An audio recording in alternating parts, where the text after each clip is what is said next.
wake before the sun even thinks of rising. Not because you want to, and not because you're rested, but because someone shook you, or the sand beneath your mat shifted, or a cough in the darkness reminded you of where you are. You don't remember sleeping, only drifting in and out of a dull, thick fatigue that clings to your ribs like wet clay. Your eyes open to a faint glow, not light, but the memory of last night's fire, smoldering near the entrance of the workers' camp. The air is cool now, cool enough to make the sweat from yesterday's labor feel like a thin crust on your skin. You inhale, and the smell of dust enters your mouth before the breath even reaches your lungs. You sit up slowly. Your back complains first, a familiar, heavy ache that has settled into you like it owns the place. Your palms follow next, stinging with the brittle sharpness of cracked skin. The rope burns have turned into thin ridges, and each morning they seem deeper, as if your flesh is trying to carve its own record of the work you've done. Around you, others are rising too. Most don't speak. They blink at the dimness and stretch their arms as if waking from the same dream. A few mutter a morning prayer, something to the household gods, or to a distant deity who perhaps listens only to free men. You've never been sure if the gods hear you, or if they hear you too well. The first sound that marks the true beginning of the day is the overseer's horn, a short, sharp blast that cuts through the camp's half-silence. Even the birds haven't begun their songs yet, but you have. Your day starts now. You stand, dusting the sand from your legs, and step outside. The sky is still a dark purple, the river barely visible beyond the reeds that shiver in the early breeze. You know the sun will rise soon, and once it does, everything will change. The cool air will burn, the sand will sting, and the blocks of stone will radiate heat like an oven wall. But for now, there's just that thin moment where the world hasn't fully woken, and you almost feel human again. Almost. A guard walks past, torch in hand, grumbling under his breath. He doesn't look at you, not unless he needs to, not unless he's looking for an excuse. You keep your eyes down anyway. You've learned how quickly a gaze can be mistaken for defiance. Your group gathers near the distribution area, where a clay jug of water and a basket of barley bread await. You take half a piece. Sometimes you get more, sometimes less. There's no rule to it.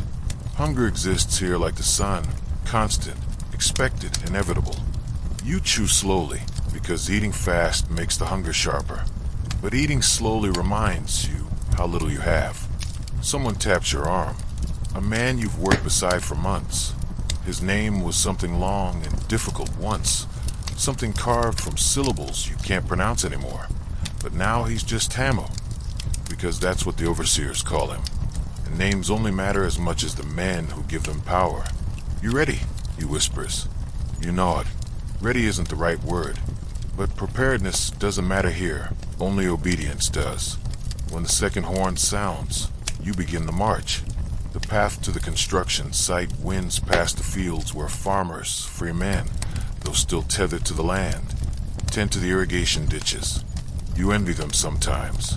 They work hard, harder than anyone who doesn't know the Nile would imagine, but they belong somewhere. They have homes, families, futures. You have work. The sun finally cracks over the horizon, turning the river into a line of molten gold. You'd admire it if it didn't signal the start of the real suffering. The partially built tomb rises ahead, a great stone beast shaped by hands like yours, fed by sweat, blood, and the insistence of men who will never touch or block themselves. It is beautiful in a way you can't decide is comforting or infuriating, because every day you help build something you'll never enter, something that will outlast you, something that will claim the legacy of a man who will never know your name. You take your place at the rope. 40 men to a single stone. The block itself rests on a wooden sledge lubricated with water and grease. You wrap the rope around your forearm and grip it with your palms, ignoring the sting. The overseer raises his hand, and you brace yourself. Wandu, heave. Your feet dig into the sand as the block lurches forward. Your body strains, your muscles not, and your ribs compress with the effort. You feel the weight of the stone not just on your arms, but in your spine, your knees, your teeth. You pull again, and again. The block moves inches at a time. Each inch is earned with pain. When someone slips, and someone always slips, the overseer shouts, but you don't look back. You keep pulling, because stopping is worse. Stopping means punishment. Stopping means the block will grind into the sand and become twice as hard to move. Hours pass like this, measured not in time, but in repetitions of effort. The sun burns now. You feel it in your scalp, in the thin fabric on your shoulders, in the breath that grows hotter with each pull. When the break finally comes, it is short, barely enough to drink, barely enough to catch the edge of your breath. You sit in the shade of a half-built wall, feeling the heat radiate from the stone like it's alive. The wall you helped create protects you for a moment, and the irony isn't lost on you. Hamma sits beside you. He doesn't speak at first. Most men don't. Words require energy, and energy is expensive. But after a long silence, he murmurs, "You think we'll finish it?" You look at the massive tomb rising above you, still crude at the edges, still just beginning to resemble the eternal home it is meant to be. "I think we finish our part," you say softly, "but not the whole of it." He nods. He knows what you mean. This monument will take decades, maybe a lifetime. Some of you won't see it completed. Some of you won't see the next flood season. But you don't say that out loud. There are truths here that are better when kept quiet. Another horn sounds. The break is over. You stand again. You pick up the rope again. And as your hands tighten and your muscles brace for the next pull, you feel the day settling on you like a mantle you never asked to wear. Because this is your life. This is your purpose as they've defined it. And whether you believe it or not, the sun will outlast you. The stone will outlast you. And the work will continue even when you cannot. But still you pull. You pull until your shoulders feel like they're being unthreaded from inside your skin. By now, the sun has climbed high enough that you no longer see it as a source of light, but as a burning disk that presses against you from every direction. It bounces off the pale limestone blocks, reflects from the sand, and pours heat into your skull, as if trying to reshape your bones. The rope cuts deeper into your palms. Sweat makes it slippery. Sand makes it abrasive. You're constantly shifting your grip to avoid worsening the split skin, but every new position hurts just as much as the last. It's not pain you can escape. It's pain you can only rotate. 1, 2. Heave. Another pull. The block moves a hand's width. Sometimes you think the stone has a personality, a stubbornness, a silent resistance, like it knows you desperately need it to move, and it enjoys denying you. A ridiculous thought, you know that. But long hours under the sun make strange ideas feel like truths. Your legs tremble slightly, but you can't let yourself weaken. The overseers watch for weakness the way hawks watch for mice. They aren't always cruel, but they're always vigilant. Their job is to keep the work moving. Compassion is not an efficient tool. The man to your left wheezes through clenched teeth. The man to your right mutters a prayer between breaths, short, broken words addressed to a God you can't see. You don't pray. Not today. You're not sure if it's because you've lost a habit or because the gods have lost interest. Another horn. Another command. You pull again. After what feels like a lifetime compressed into a single repetitive motion, the stone reaches its temporary destination. The sled jerks to a halt, and you nearly stumble forward, catching yourself at the last second. Your arms dangle at your sides for a moment, trembling from the effort. It's not rest. It's simply the absence of pulling, which isn't the same thing. A new order is shouted. Now comes the lifting. The ramps zigzag up the outer structure like a serpent carved from compacted dirt and stones.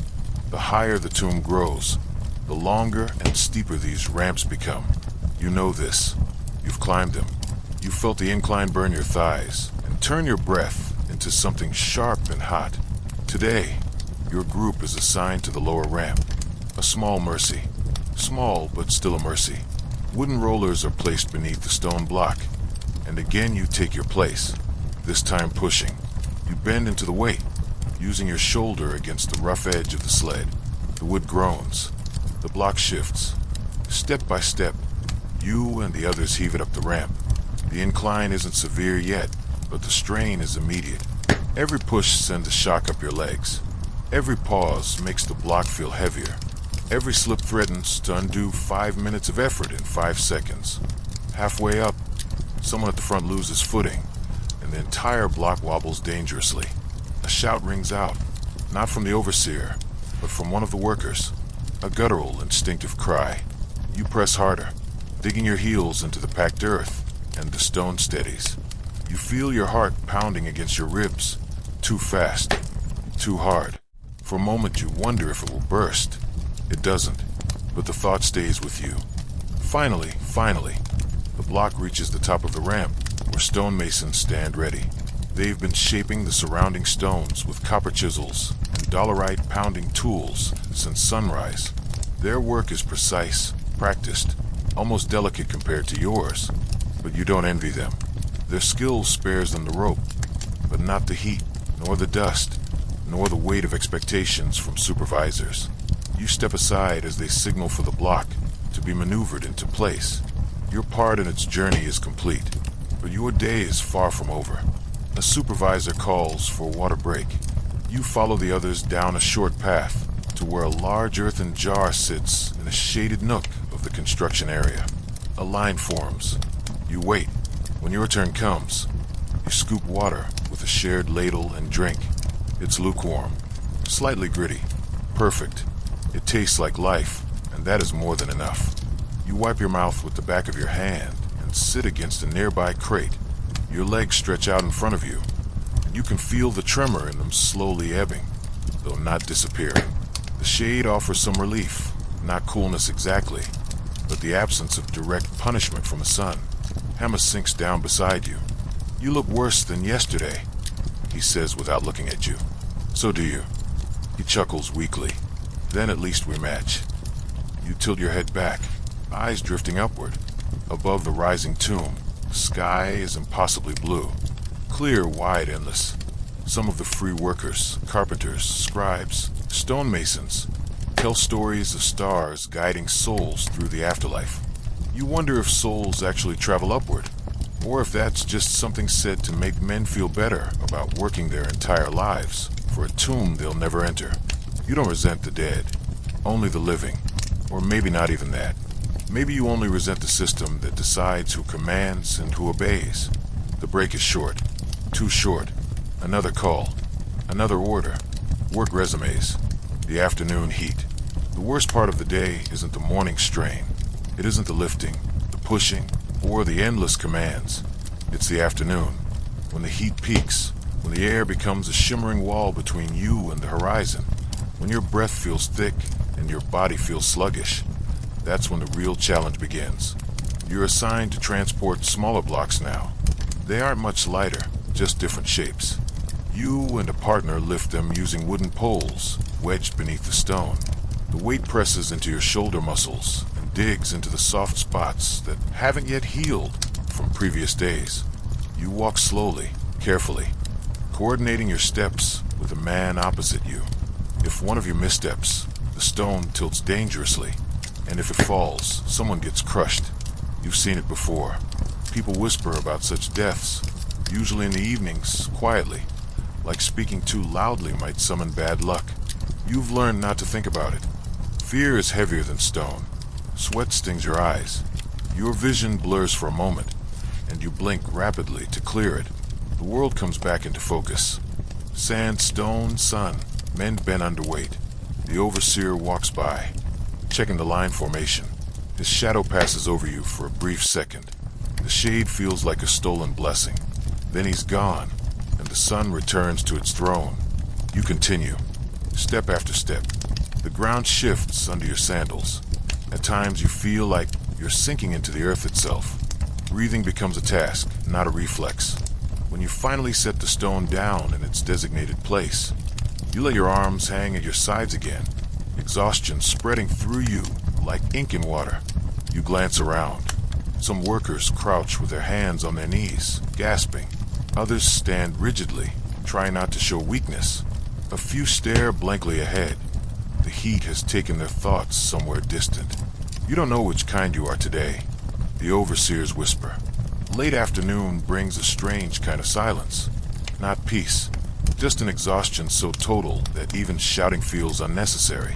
You're gathering tools when the overseer approaches. His steps are deliberate, his expression unreadable. You straighten automatically, hands clasped behind your back. He stops beside you and speaks quietly, almost conversationally. You work well, he says. You don't respond, not until he looks directly at you. Thank you. You manage. He nods once. Keep it that way. The work gets harder tomorrow. And then he walks away without explaining. Your stomach tightens. Harder? How much harder? You're already at your limit. You see other men collapsing daily. You see new workers replacing the ones who leave. And you wonder when your replacement will arrive, and whether you'll still be alive to see him. You swallow hard and pick up the tools again. The day isn't done. Not yet. The final push. In the last hour before sunset, the light softens slightly. The shadows stretch longer. You can breathe again.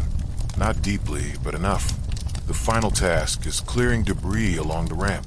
Broken chips of limestone, discarded ropes, fragments of wood. All must be moved so the next day's work begins clean. You sweep. You lift. You haul. Your body moves automatically now, like a machine too tired to think, but too conditioned to stop. You sneak a look toward the horizon. The sun is dipping lower, turning gold, then orange. You feel something loosen in your chest. Hope, maybe, or relief. When the final horn sounds, it doesn't echo triumphantly.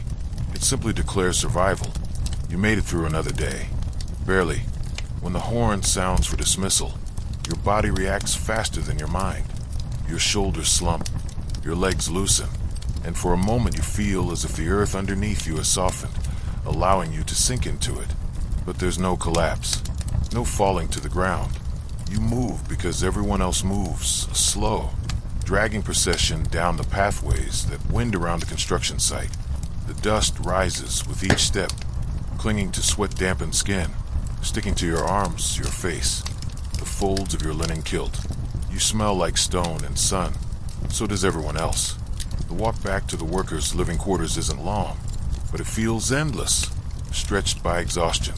Your feet throb with each step, and at times you're not certain whether the ground is truly uneven or if your muscles have simply forgotten how to hold you upright.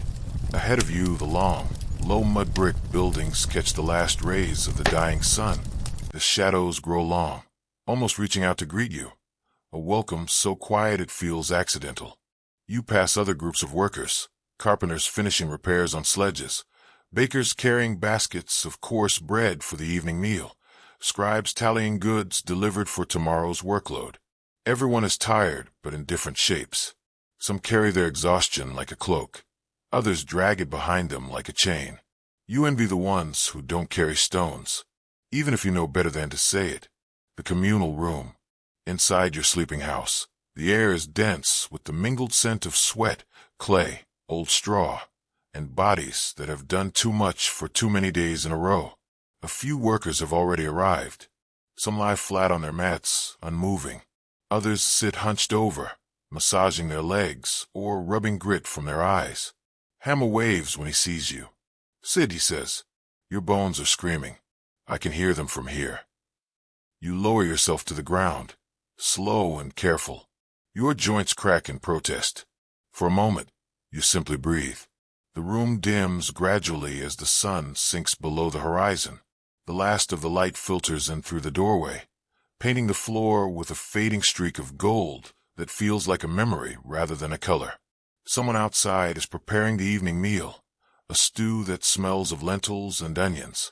The aroma seeps into the room, carried on a faint breeze. It makes your stomach twist, not from hunger, but from the sudden awareness of how empty it is. When the bowls arrive, you eat slowly, not out of discipline, but because your arms feel too heavy to lift quickly. Each mouthful is plain, almost flavorless, but nourishing enough to remind your body that it must keep going tomorrow. Hammer finishes his bowl in 3 gulps. You eat like an old man, he teases. And you eat like someone trying to race death. Death is slow, he says. I can beat him. You almost smile. Almost. When the body stops, the mind doesn't. Night settles in layers, the quiet kind, the kind thick enough that you start hearing your own thoughts again. Not the loud ones, not the ones about pain or hunger. The other ones. The ideas that only surface when your hands are finally empty. You lie on your mat, staring up at the darkness above. The ceiling is low, but in the shadows it feels endless, like a void where thoughts drift freely. Some of the men are already asleep. Some breathe loudly, the rhythm steady and deep. Some make small sounds, murmurs, twitching, carried over from dreams they won't remember. You're not asleep. Not yet. Your body is exhausted enough to shut down instantly, but something keeps you awake. A restlessness. A thin thread of thought pulling you upward, refusing to let you drift. You turn your head toward the doorway. Through it, you can see a tiny slice of night sky. A few stars. Bright, sharp, distant.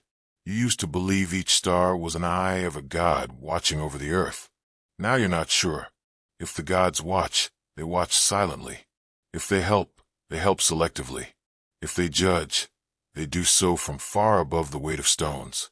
Your chest rises and falls slowly. Your hands ache, even at rest. Your shoulders pulse with dull pain. The silence of the room grows heavier. You think of your past, not with longing, not with regret, but with a strange numbness.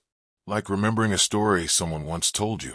A story you believe belonged to you, but no longer feels entirely real. You wonder if others feel the same. You wonder if you will ever stop wondering. Hammer's question. You're awake. Hammer whispers. You turn slightly. He lies on the mat beside yours, eyes half open in the dark. So are you, you reply. He exhales through his nose. Hard asleep today. Something feels different. Different how? He stares at the ceiling, thinking. The silence stretches. Like the work is growing faster than we are, he finally says. Like the stone is eating us. You let the words settle in your mind. They fit too well. That's a strange thing to say. You murmur. Strange things happen when you're tired, he says with a faint shrug. You start seeing truths that are easier to ignore when the sun is up. You don't answer. He doesn't push. The whisper outside. Sometime after the room has quieted, you hear movement outside, soft footsteps, hushed tones. Not unusual. Supervisors sometimes pass through the living areas at night, checking for issues, delivering messages, or speaking with scribes. But tonight, the voices are low, urgent, not meant to be heard. You strain your ears. Another collapse? 2 men injured. Tomorrow they need. The rest is too faint. Your pulse quickens, but you force your breathing to remain steady, pretending to sleep. No one else reacts. Either they're truly asleep, or they've learned not to respond. After a few moments, the footsteps fade. The quiet returns. Hammer's voice comes again, barely audible. You heard them. Yes. Then you know. You don't ask what he means, because you do know. The overseer's warning in the afternoon now carries weight. The work gets harder tomorrow. Not metaphor. Not threat. Fact. The pyramid rises higher. The ramps lengthen. The incline steepens. The risks multiply. And every day, new stones demand new bodies to lift them. Sleep, when it finally comes. It takes a long time for your mind to quiet. You watch the stars through the doorway until your eyelids grow heavy. The pain in your body becomes distant, like a sound coming from another room. Your breathing slows, matching the rhythm of the sleeping men around you. Eventually, sleep pulls you under. Not gently, not kindly, just inevitably. Your dreams are fragmented. A rope that won't tighten. A stone that won't move. Sand shifting beneath your feet. A sun too large, filling the entire sky. A shadow shaped like a pyramid leaning over you, growing taller, wider, deeper, until it swallows the horizon. You wake once during the night, without remembering why. The room is silent. The air is cool. Your heart is racing. but your body is still. You lie back down. Close your eyes. Force yourself to rest. Tomorrow is another day. Another weight. Another stone. The work will not wait for you. The sun will not pity you. The overseers will not slow down. So you sleep again. Because you must. Because there's no other choice. You don't wake. You're woken. The sound is familiar. The sharp wooden clack of a supervisor's staff striking the frame of the doorway. It's not violent, not even loud, but it cuts straight through whatever dream you were tangled in, dragging you back into consciousness like a hook in the ribs. Up, the voice says. One word, soft but unyielding. You push yourself up on your elbows. Every muscle protests. Your back feels stiff, your legs heavy, your hands swollen as if you spent the night gripping stones instead of resting. Around you, the others stir. Some groan quietly, some rise wordlessly, some move with practiced efficiency, as if their bodies have learned how to wake even when their minds haven't. The room is dim. Night still clings to the walls, but already you can sense the coming heat. It waits somewhere beyond the horizon, patient and certain. You take a deep breath. It tastes of stale air and old straw. Your chest tightens, then releases. Another day. Before the sky brightens, you step outside with the others, your bare feet pressing into cool sand. The ground holds the night's chill, but you know it won't last. Soon, the same sand will burn. The sky is a deep blue-black, speckled with fading stars. A thin silver line of dawn sits low in the east, not yet light, but soon. All around you, workers from other sleeping quarters join the slow, wordless procession toward the supply tent. The movement feels ritualistic, like a ceremony performed out of duty rather than devotion. There is little talking. Most save their breath for the day ahead. When you reach the tent, you're handed a small meal, a cup of barley porridge, coarse and unsweetened. You swallow it quickly, more for fuel than flavor. A scribe checks your name from a wooden tablet. His eyes don't meet yours. They rarely do. You catch a glimpse of the roster, rows upon rows of names. Beside each, a mark indicating assignment. Beside your name, the symbol for the West Ramp. Again, Hammer glances at your tablet and nods sympathetically. Could be worse, he says quietly, but he doesn't say how. He doesn't need to. Everyone here knows exactly how. The path to the platform. As the first hints of dawn bloom across the sky, you begin to walk toward the work site. The air is dry and cool, but carries the promise of heat. The closer you get, the clearer the silhouette of the pyramid becomes. A massive, precise shape rising out of the desert, like a mountain sculpted by something greater than human hands. At this hour, it glows faintly in the half-light, each block catching the soft blush of the coming sun. It is both beautiful and terrifying. A monument to a god king. A tomb, not yet finished. A structure too large to ignore. A task too big to comprehend. You feel small in its presence. Not humbled, diminished. At the base of the West Ramp, overseers stand waiting, staffs in hand. Their expressions are unreadable in the dim light. When the sun appears, the day will begin. But first, the announcements. The overseer's warning. The head overseer steps forward. You've seen him countless times, tall, stern, wrapped in linen cleaner than anything you've touched in years. His skin shines with oils meant to protect him from the sun. His voice is always steady, always controlled. Listen, he calls out. Dozens of workers fall silent. You lean slightly forward. Behind you, someone coughs. Another shifts uncomfortably. The West Ramp experienced instability yesterday, he says.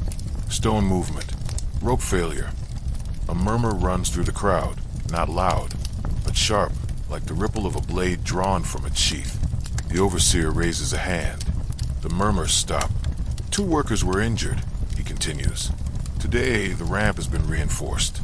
The work will proceed, with caution. With caution.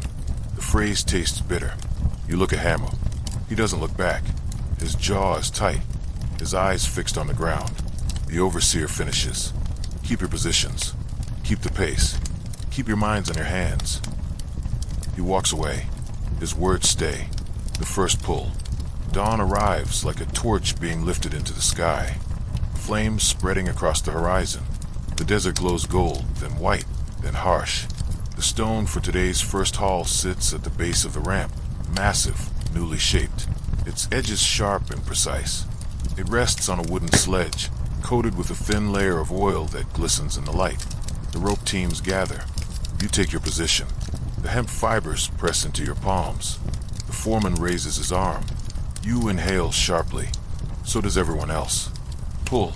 The rope stiffens instantly. Your muscles tighten. Sand shifts beneath your feet.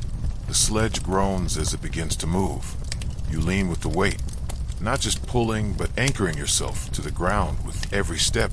The rhythm is familiar. Heave, step, breathe. Pattern drilled into you by necessity, not training. Your shoulders burn. Your arms tremble. Your back strains under the load. But the stone moves.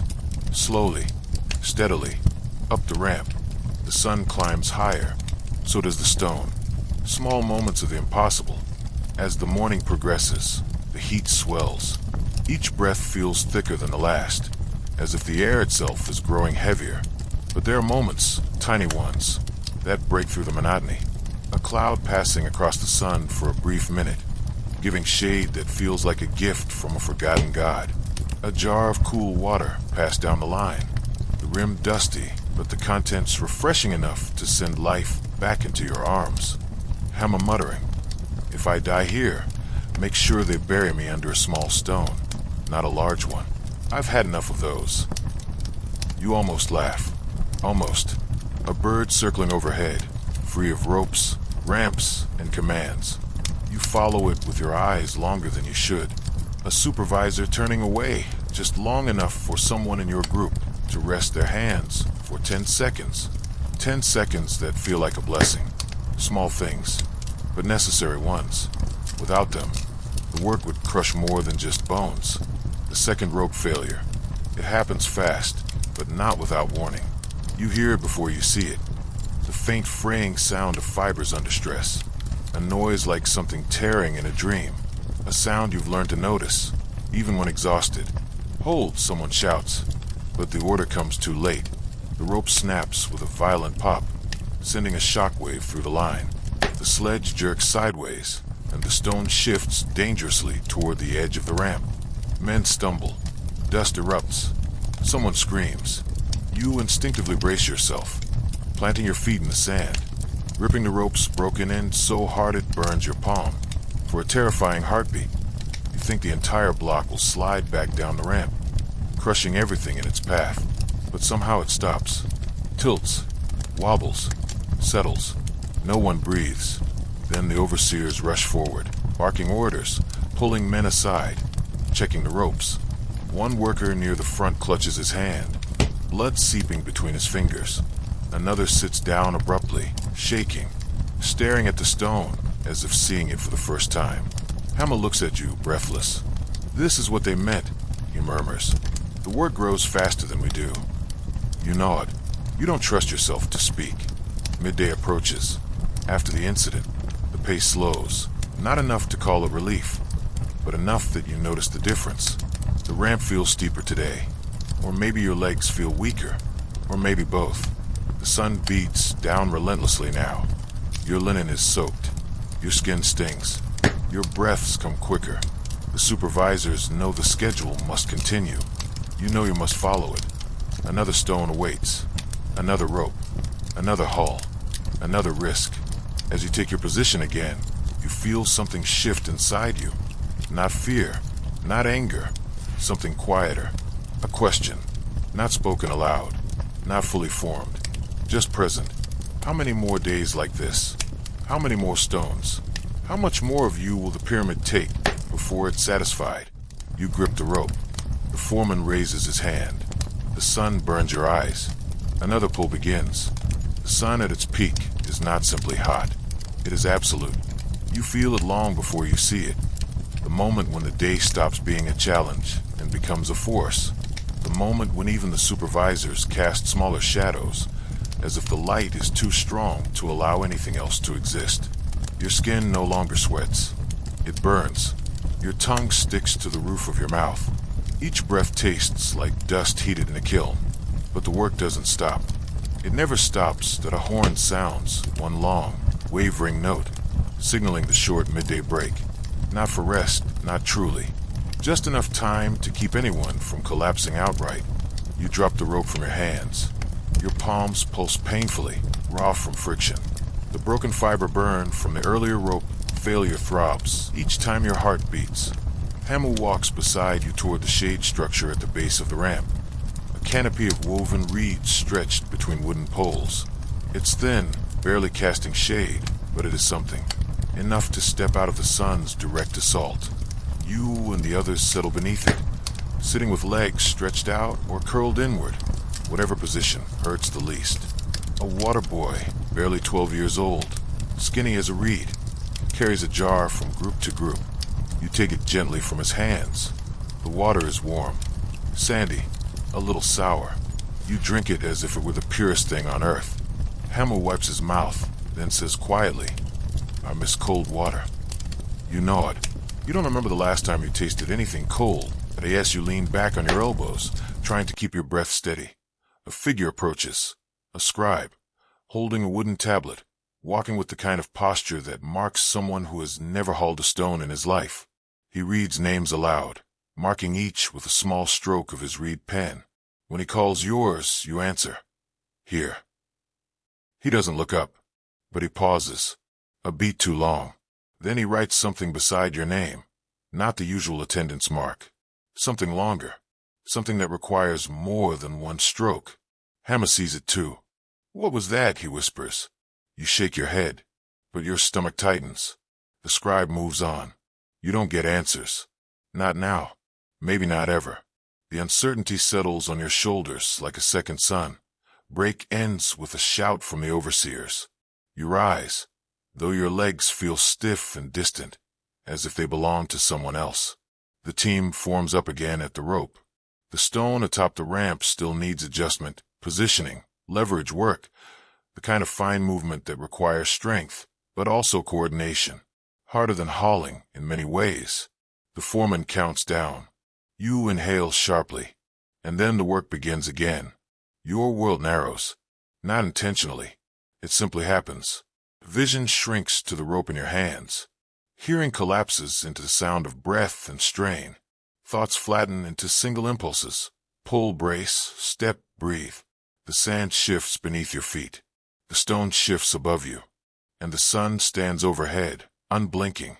A man in your group falters. Another quickly takes up his slack. No one speaks. There is no room for conversation here. Only movement. Only survival. As you brace against the rope, a dangerous thought enters your mind.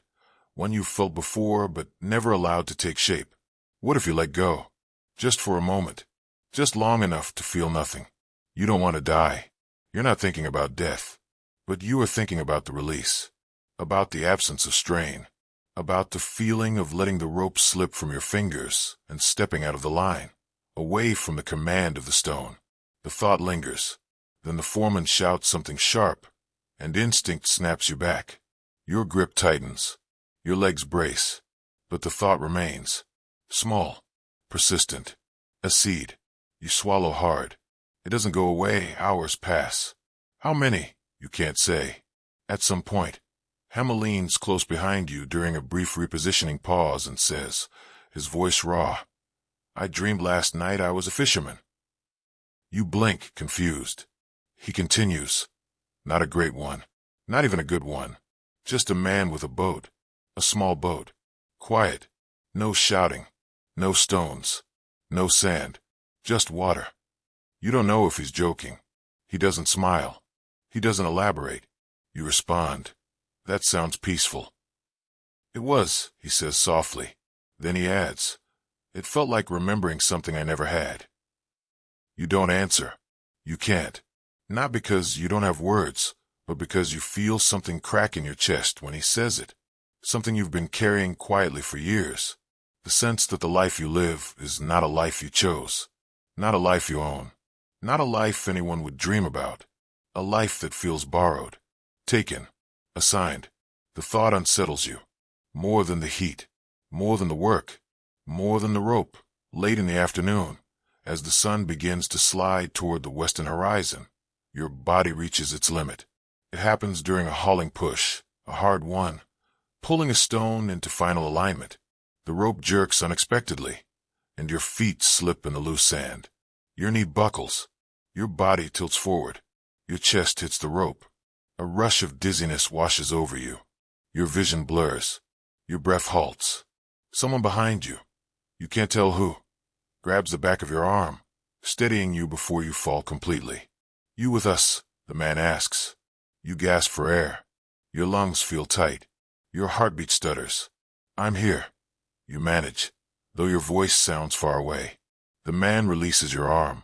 The rope tightens again. The work continues. You feel unsteady for several minutes, your body swaying between motion and collapse. But you don't fall. Not today. The light begins to soften. The heat withdraws. Not quickly. Not kindly. The desert cools slowly, as if reluctant to release you from its grip. The foreman finally calls an end to the day's labor. The announcement comes like a distant echo rather than a relief. You let the rope slip from your hands. Your fingers tremble uncontrollably. Your arms feel as if they've been carved out of stone. You turn away from the ramp. Behind you, the pyramid looms, one layer higher than yesterday. A grafter, swollen by your effort. A thing that grows by consuming human hours, human strength, human years. You stare at it longer than you mean to. Hammer stands beside you. "Tomorrow," he says quietly, "we'll lift another one." You nod. Neither of you says what you're thinking. Tomorrow is guaranteed, but you are not.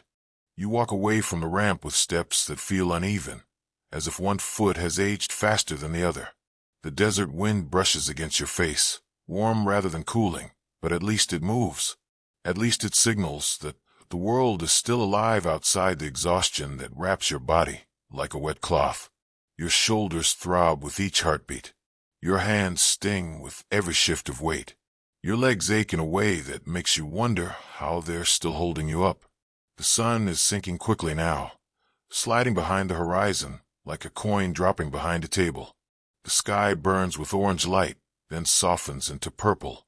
Shadows stretch long across the sand, reaching forward like tired limbs. You and the other workers drift toward the living quarters, not as a group, but as loose strands of rope, connected by shared struggle, but frayed by fatigue. Nobody talks much. Words require energy. Energy requires water. Water is a luxury. Inside the communal house, the air is thick and warm.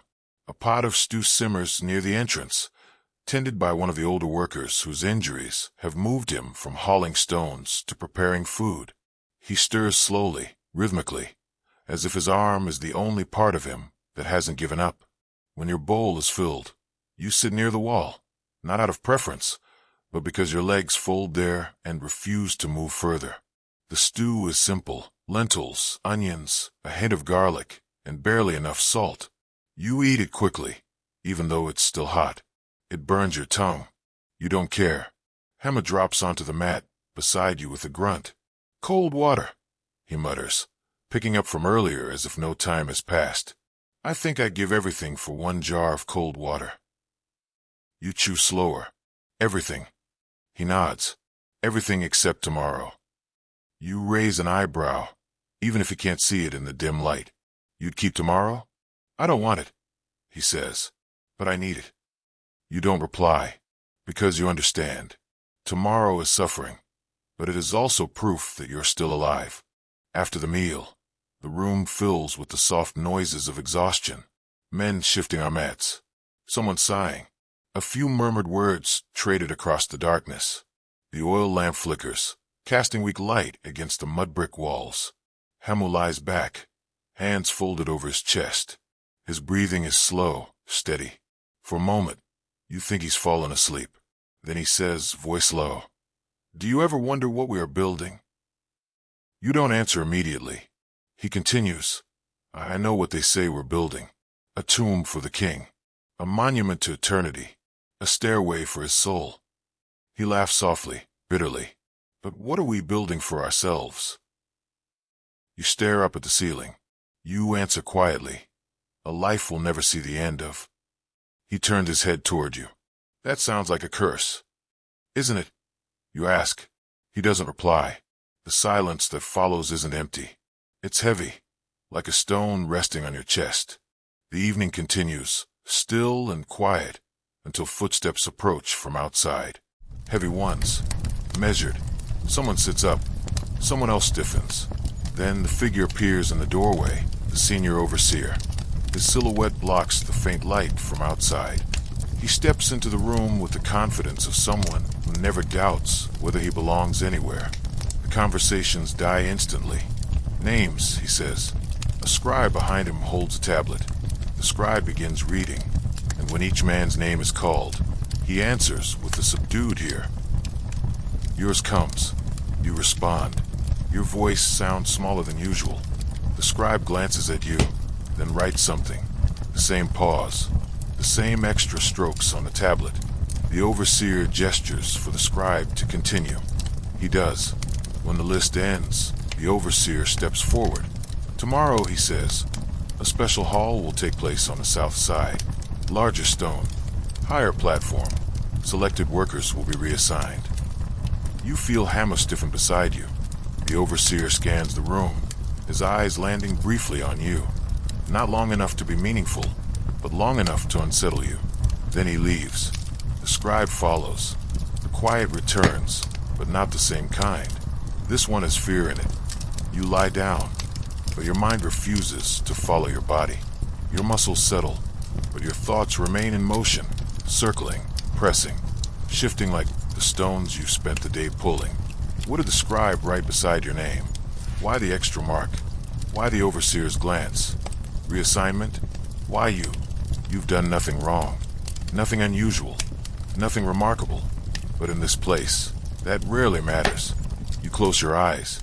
The darkness behind your eyelids is brighter than the night around you. You breathe slowly, evenly, pretending to rest. Sleep comes to others easily. To you, it comes reluctantly. When you finally drift into dreams, they're restless. You see sand sliding beneath your feet. You hear ropes snapping again and again. You see the pyramid rising without limit, layer on layer, until it touches the sun. You climb its steps, but never reach the top. Every step turns into another ramp. Every ramp leads to another stone. Every stone bears your name. You wake suddenly, chest tight, hand clenched into a fist around invisible rope. The room is quiet, only the soft breathing of sleeping bodies.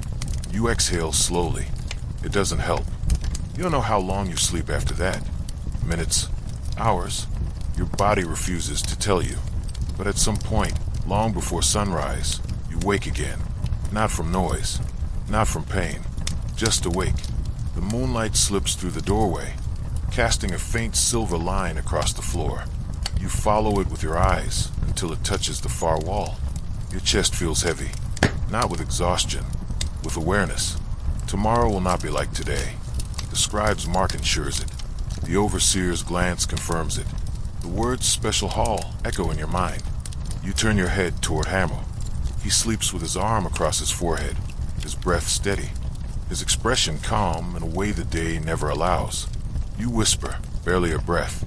Cold water. I hope you dream of it. He doesn't stir. You lie back down. You pull the thin blanket over your legs. Your eyes remain open. Outside, the night begins softening, the stars fading one by one. The horizon grows pale. A new day approaches. Uninvited, unavoidable. And you feel it in your bones. Something is coming. Something different. Something heavy. Heavier than stone. You don't remember falling asleep again, but you wake to a sound that isn't the usual morning horn. It's softer, but sharper, a voice, not a trumpet. A hand shakes your shoulder. Your eyes snap open. The room is still dark. The horizon is barely a thin gray line outside the doorway. Most of the workers are still sleeping, curled shapes beneath worn blankets. Their breaths rise and fall in the soft rhythm of exhaustion. But two men stand over you, one holding a torch, the other holding a writing board, not the scribe from last night. Another one, younger, but equally unreadable. He watches you the way someone inspects a tool, checking for cracks, not consciousness. Up, he says. The torchlight stings your eyes. You push yourself upright. Your muscles protest violently. Your hands tremble without permission. Your breath comes thin and uneven. Still you stand. The scribe glances at his board. You're assigned to the ridge before sunrise. Special hall. Your stomach tightens. Before you can ask anything, he turns and walks toward the doorway. The torchbearer remains long enough to ensure you follow. You hesitate only a heartbeat, but you follow. You have no choice. Outside, the world is dim and colorless. The sky is a washed-out blue, the kind that appears just before the sun climbs high enough to burn everything back into life. The sand is cold beneath your feet, but you know it will scorch soon enough. Other workers stir as you pass, a few blinking awake in confusion, others registering your early escort with silent pity. Being taken before dawn is rarely good. Sometimes it means commendation, more often punishment. Almost always, exhaustion. You glance back toward the sleeping area, catching the slightest glimpse of Hamu's familiar outline beneath his blanket. A part of you wants to wake him, to say something, anything, but what would you say? And what would it change? So you keep walking. You're led to a side table near the edge of the camp.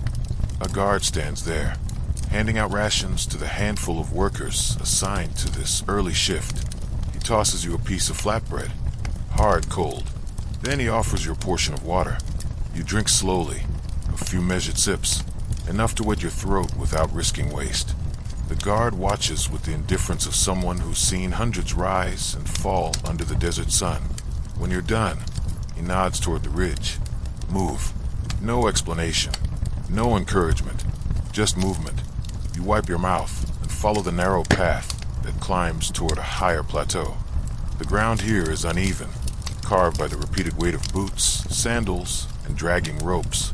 The wind is stronger up here, carrying grains of sand that tap against your skin like tiny knuckles. Ahead, silhouettes gather. Workers, rope teams, a group of overseers, and, most ominous, a single large stone waiting on a wooden sled.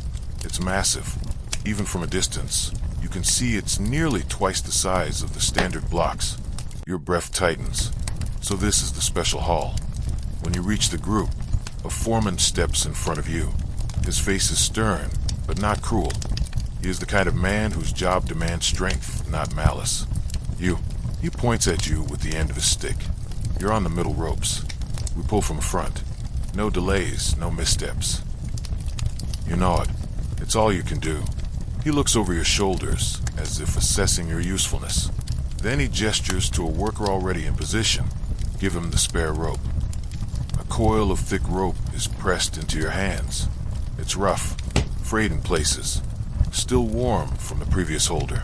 You take your place along the slope, joining the line of men preparing to drag the stone upward. The ridge climbs steeply, leading to a platform where other workers wait to shift the block onto rollers. The stone itself seems to glare at you, huge, unyielding, as if it resents being moved. You swallow hard. You adjust your grip on the rope. Your palms are still sore from yesterday. Your wrists ache deep inside the bone. But the signal is coming. You can feel it in the air. A horn sounds. Long, low, final. Every worker leans forward, muscles coiled. Pull, the foreman shouts. The rope snaps taut. Your feet dig into the sand. Your shoulders feel like they're being ripped from their sockets. The sled shifts. Slowly, groaning, as if the stone itself resists every inch. You pull harder. Your body strains. Your breath shortens. Your arms burn. The stone moves again, a brutal, lurching motion that nearly throws the front line off balance. The slope is long. Your mind begins counting steps, breaths, seconds. You lose track of all of them. Another horn. Another pull. Your vision blurs. Sweat drips into your eyes. Your grip weakens, then tightens again on instinct. You hear the grunt of the man beside you, the scrape of the sled on sand, the thud of boots, the whip of the overseer snapping behind someone farther down the line. Your feet slip, just a fraction, enough to send panic through your chest. Another worker bumps into your shoulder. You nearly lose the rope. "Hold it," someone shouts. You do. But stone doesn't care about panic or resolve. It keeps moving, and you keep pulling, because stopping is not an option. By the time you reach the halfway point, your legs feel carved from wax. Your arms are numb. Your breath sounds like it belongs to someone dying. The foreman raises a hand for a brief rest, short enough to be insulting, but long enough to prevent collapse. You drop to your knees the moment the rope slackens. Not gently, not with dignity, just falling. Your fingers twitch uncontrollably. Your vision pulses. Someone hands you a sip of water. You take it without looking up. It tastes like dust and metal. But you drink. The foreman claps his hands sharply. On your feet. Again. You stand barely and grab the rope once more. Your life has become a single motion. Pull, breathe, endure. Nothing more. When the stone finally reaches the platform, the workers collapse around it, dropping ropes, gasping for air, wiping sweat and sand from their faces. You fall back onto the ground, head tilted toward the sky. The sun is fully risen now. Bright, merciless, burning without apology. Your heartbeat is loud in your ears. Your chest rises and falls in harsh waves. But the stone is in place. The foreman looks satisfied. The overseer looks bored. The workers look half dead. You look alive. Barely, but alive. As you sit catching your breath, the young scribe, the one who woke you earlier, approaches you. He stops a few steps away, observing you with that same unreadable expression. Then he says, almost casually, "You pull well." You blink. Praise, even small praise, is rare. He doesn't wait for your reaction. He writes something on the tablet. Another mark. Another line. Another note beside your name. Then he walks away, leaving you with a strange, unsettling thought. What does that mean? And what comes next? You expect to be sent back down the ridge after the stone is secured. That's the routine. Pull, lift, drag, collapse, repeat. But today something shifts. When the foreman dismisses most of the team, he doesn't look at you. He gestures for the others to return to the quarry path. But then he points two fingers at you and curls them inward. Stay. One word. Sharp. Non-negotiable. You remain where you are as the rest of the workers shuffle away. Some limping, some silent, all relieved to be done with the worst part of the morning. You are not relieved. You are not anything right now, except confused. The young scribe stands a little farther up the platform, watching the stone, watching the workers, watching you. Always watching. When the platform clears, the scribe steps toward you. You're assigned elsewhere today. Elsewhere. The word lands heavy. Elsewhere can mean many things.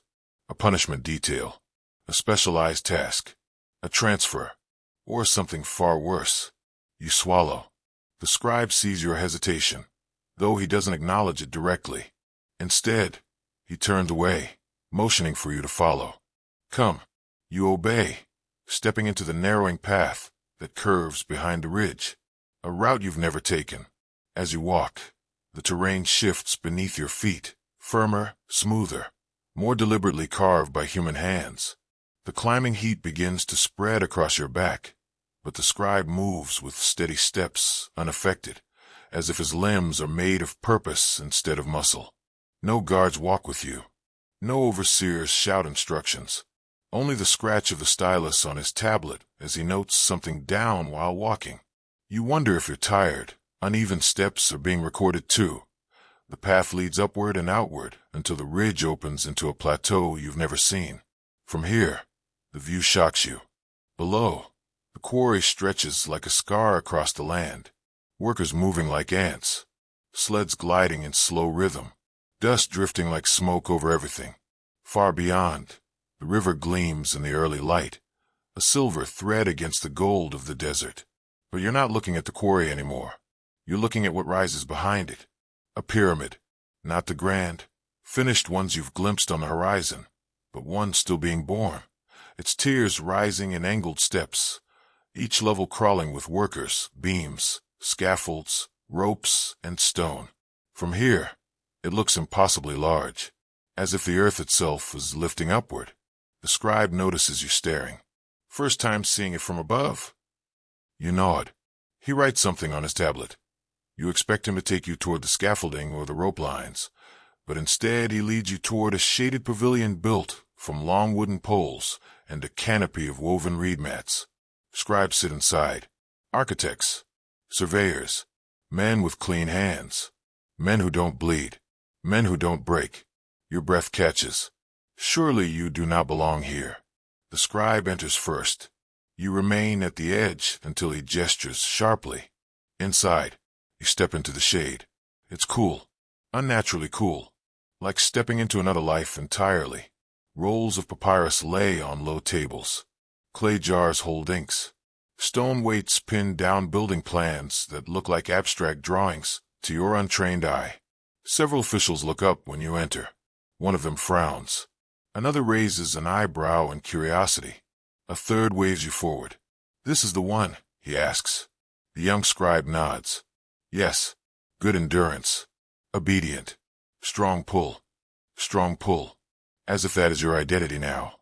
Maybe it always has been. The official, older and decorated with beads around his collar, steps toward you. He circles you once, evaluating. Not with cruelty, but calculation. He taps his chin. "We need a runner for the ridge tiers," he says. "Someone to carry messages between the rope teams and the platform crews." A runner?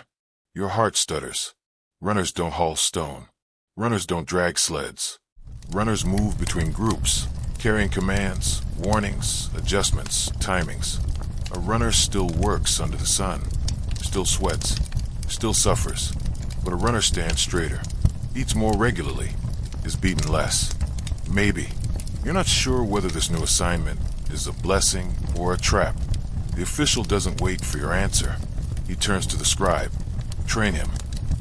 The scribe bows his head slightly. "Yes, Overseer Nesham." Overseer. So he is higher than the foreman. Perhaps much higher. You look between them, unsure what expression to hold, what posture to adopt. The scribe steps beside you. "We start now." Your training begins with drawings. Not words. Not explanations. Drawings.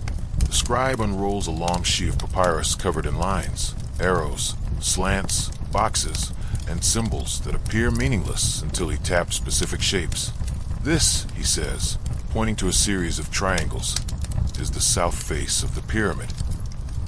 You look at the page. It might as well be another language.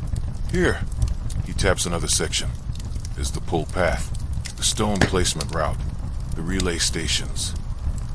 You try to memorize the shapes. You try to understand what he's showing you. He watches your eyes carefully.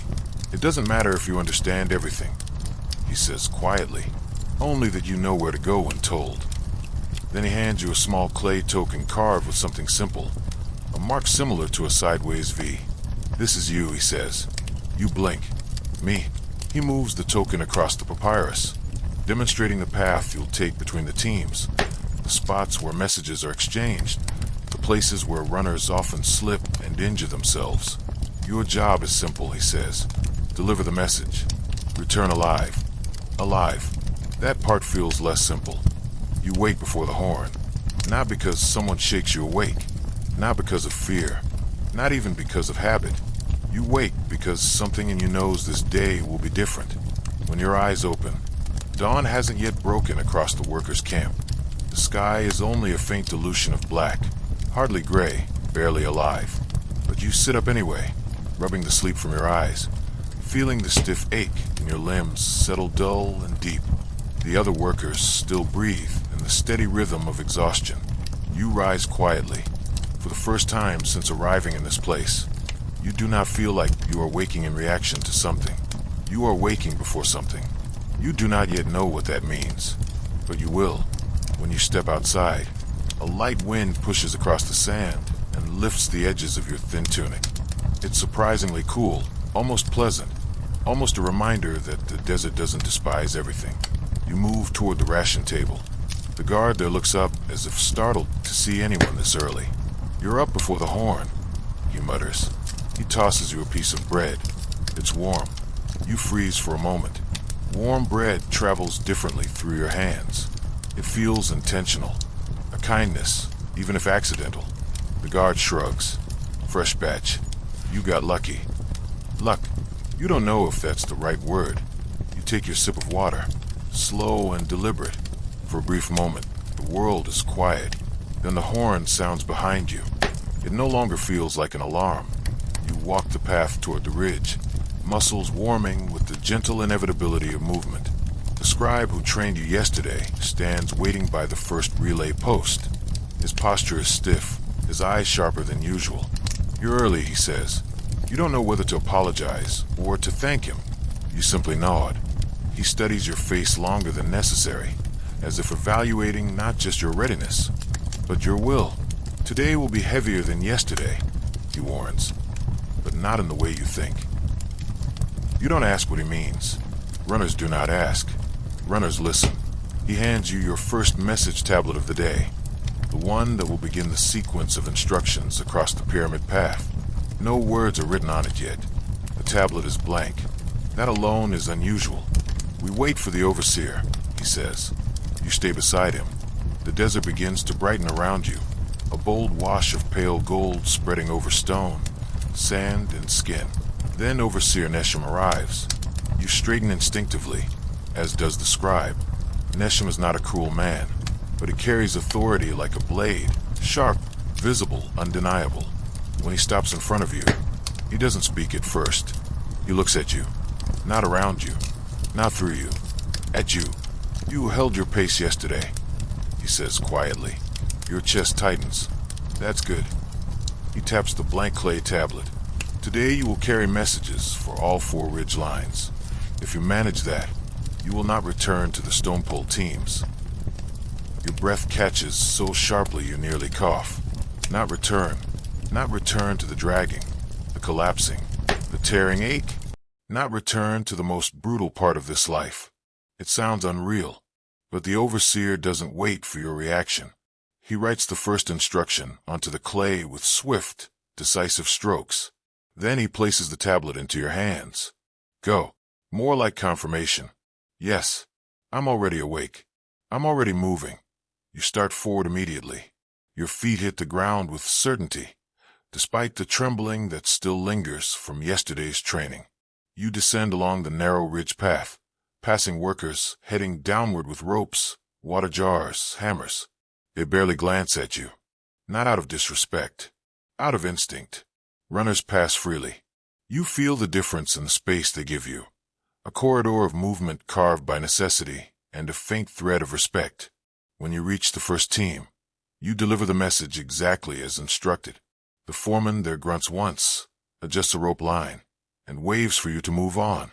You run again, from the first ridge to the second, from the second to the far scaffolding team, from the scaffolding to the supervisor table, where more clay tablets wait. You become motion, not thought. You become breath, not weight. Your feet learn the terrain before your mind does. The soft patches of sand, the jagged stone edges, the inclines where wind threatens to push you sideways. You almost fall once. You don't. You almost slow twice. You refuse. Because every forward step is no longer just an order. It is survival redefined, upgraded, lifted at BY mid-morning. The workers on each tier begin to recognize you. Not personally, but functionally. A shout goes up when they see you approach. Runner coming. Foremen turn their heads. Rope teams pause. Scribes glance down from elevated platforms. You are still a slave, still at the bottom of every hierarchy. But you are seen. Not as an object, not as a burden, not as a resented pair of hands. As a signal, the bearer of direction, the messenger. When you climb the highest tier of the unfinished pyramid wall, hot dust swirling around your legs, the entire structure feels alive beneath your feet, vibrating with labor, humming with intent, calling out with the groans of wood beams and the scrape of stone. You feel your own heart sink to it. Your pulse becomes part of the rhythm of construction. Your sweat becomes part of the mortar that binds this day into memory. The sun climbs higher. Heat presses into your bones, but the path grows clearer with every run. You do not stumble. You do not slow. You run as though your body was built for this one single function. Carry, deliver, return, repeat. And somewhere deep inside, beneath exhaustion, beneath duty, a strange thing begins to bloom. Pride late afternoon. Your calves shake. Your wrists ache from gripping tablets. Your breath burns like it's being inhaled through sand. But you hold on. Overseer Nesham stands waiting at the main platform, arms crossed as you approach. You hand him the final tablet of the day, the one from the Southern Scaffold team. He inspects it quickly, nods once, then looks up at you with a slow, measured breath. You ran all 4 lines, he says. No delays, no errors. You stand there, panting, sweat drying in streaks down your arms. He steps closer. Do you know how many survive their first full day as a runner? You shake your head. Not many. He gives the smallest nod, an acknowledgement not of equality, but of competence. That is enough. Enough. The word echoes in your chest. He turns to the young scribe. Put his name on the runner's list. The scribe writes it down immediately. You stare at the tablet. Your name. A runner. Permanent. Not temporary. Not experimental. Not conditional. Assigned. A step upward in a world built on oppression, suffering, and survival. But a step upward nonetheless. You don't smile. You don't have the breath or the arrogance for that. But you feel something inside you unclench. A knot that has lived in your stomach for years loosens for the first time. When your shift finally ends, the sky is shifting from gold to amber to the deepening red of early dusk. Workers walk past you in tired clusters. Some look at you differently. Not with jealousy, not with admiration, with acknowledgement, as if you've earned a place, not above them, but among them, as someone who endured a different pain and survived it. You walk the long path back to camp, legs trembling, heart thudding, lungs raw, but your steps are steady. For once, you are not dragged, not herded, not pushed. You walk because you choose to, because the day is yours to finish. When you reach the sleeping area, Hamill lifts his head from his mat, expression bewildered. You're alive, he says. You let out a breath that could almost be laughter. Barely. He shakes his head, impressed. They said you were on the ridge all day. Running. I was. He shifts up onto one elbow, studying you with more warmth than you're used to receiving. You look like someone who survived something important. You sit beside him. I did. When you finally lie down, the stars begin to appear overhead. The desert cools in soft waves. Voices settle. Sand shifts quietly around the camp. Everything looks the same, but it isn't. Tomorrow you will run again, and the day after that, and the day after that. You will still sweat, still ache, still obey, but you will also carry something new with you. A piece of the pyramid's creation, etched into your muscles, your breath, your memory, a role, a place, a purpose. You were pulled from the stone lines, pushed into the ridge paths, and forged into something the overseers could use, but also something you could hold on to. Not freedom, not victory, but identity. In a world that tries every day to steal it, you close your eyes and sleep, not with dread, but with the fragile awareness that some part of you has shifted forward. Tomorrow will be hard. Tomorrow will test you. But tomorrow, for the first time in your life, you know exactly who you will be.